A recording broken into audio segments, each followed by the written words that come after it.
touch about something that happened last night, okay?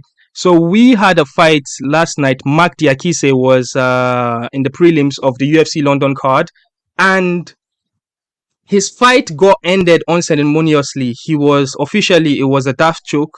He lost via submission in the second round, and there is a lot of controversy around that. And the controversy is there was an illegal headbutt that happened before that choke. If I'm just gonna catch you up real quick, if in case you missed the fight. Yeah, as you can see a comment there on Twitter, horrendous refereeing again. This should be a no contest. Yeah, so as the fight started, it was a very competitive first round. Second round came. I believe this guy's name is Alvarez. I'm sorry if I botched his name. So Marc Diakese decided to be Marc Diakese decided to be a wrestler, even though Alvarez is a submission artist. He wrestled, stayed on top in most of the second round. And then once there was separation and they got up, Alvarez, when he was ducking a punch or whatever, he headbutted just the back of the ear of Diakese, and you saw him a bit wobbly, and he called the attention of the ref, like, "Yo, ref, I got hit in the back of the head." And the ref was like, "No, legal shot, continue."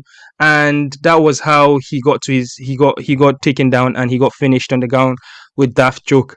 You could clearly see when they raised the hand of Alvarez, Diakese couldn't stand. He was still wobbly because obviously his equilibrium was knocked off. It wasn't I would say it wasn't fair. It didn't look like it was fair.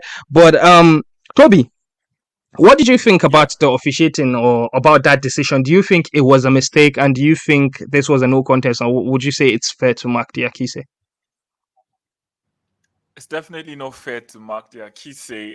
Is it a mistake on the referee's part? Probably.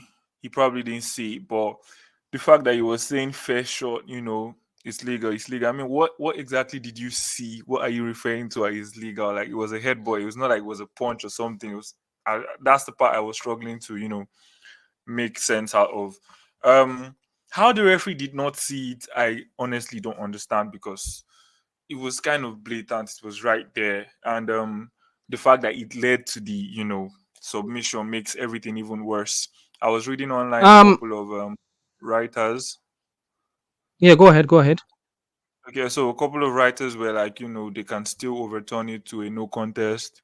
Some fighters online didn't agree. They said, if it was Vegas, maybe, but it's just one of the things in the sport that we want, to clean up and make sure that fighters, actually get a fair chance to, win their fights. Because he was kind of dominating, not necessarily dominating, but he was in the fight.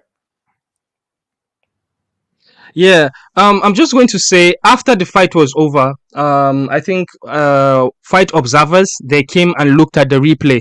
I could hear the commentary team saying their fight observers looking at the replay, would this be called off? Would this be a no contest? But after they observed the replay, they still went ahead and said it was legal, which was a bit disappointing. But what do you think, Mayowa? You know what? It's a shame. It's a shame. It's a big shame, because it shouldn't be a discussion. It's a no contest. We've seen this happen. Bobby Green versus what was the guy's name? I forget his name. No contest, right? Mm-hmm. I think that was also Rudy Cable initially. The problem, I think, the part of what happened to this fight was that, I don't know if you guys noticed yesterday, the UFC had a very tight schedule yesterday. They had 9 prelim fights, and they ended up having 7 fights in the main event instead of 6. That's how badly they were behind schedule, right?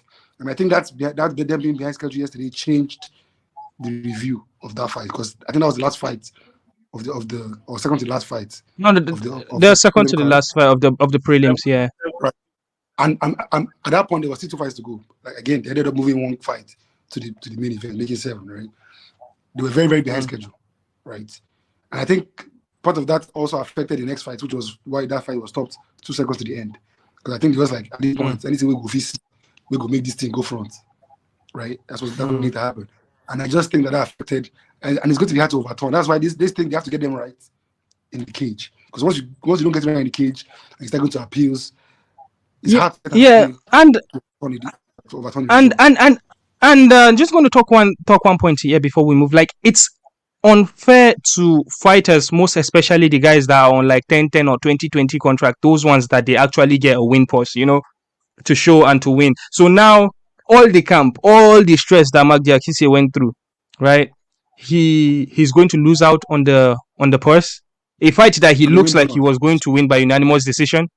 So is that it for him? You know, these people, they have families, man. It's not easy. It's not easy.